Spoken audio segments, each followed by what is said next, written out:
We have preconceived notions about who Jesus is. The people in Capernaum and the surrounding areas thought they knew Jesus. They knew his mother and his father. And the challenge is that they made assumptions based on that knowledge. Mary was his mother, but Joseph was the man that his father chose to allow to raise his son. Joseph was not his father. And this shouldn't have been a surprise to the Jews there with everything else that they had learned about Jesus. This crowd believed him for a short time to be the prophet, the Messiah that was promised by God, the Messiah who would come and save them. And they knew that the Messiah would be born from a virgin. Isaiah, the prophet Isaiah, gave this to them back in his prophecies. We see it in chapter 7, verse 14. Therefore the Lord himself will give you a sign.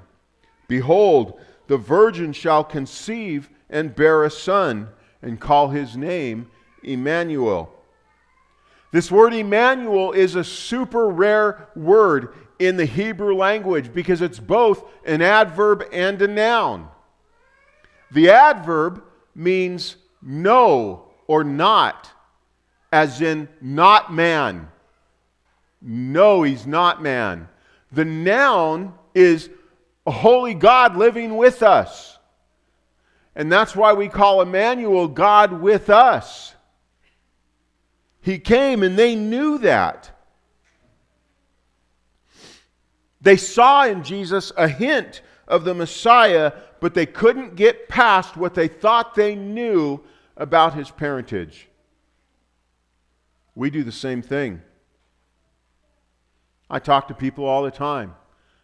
Some believe that Jesus is just part of a novel, a main character in a novel that was written a couple of thousand years ago. There's nothing truth about the book or about the writings.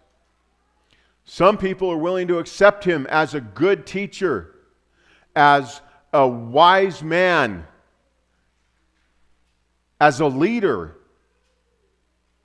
But they reject the idea that he could be God, because if he's God, that comes with some accountability on our part, and we're not willing to give that power and authority to anybody over our lives.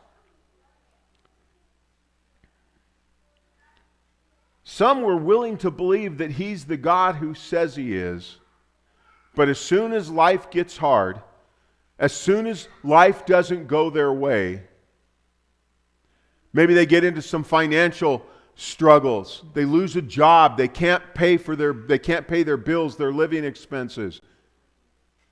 Maybe someone that they loved and were close to dies, and that shakes their faith. Whatever it is, something happens that's outside of their idea of prosperity and favor because they believe in Jesus, and their faith dwindles, or they just walk away completely. This is that idea of our faith is only as sound as our bellies are full.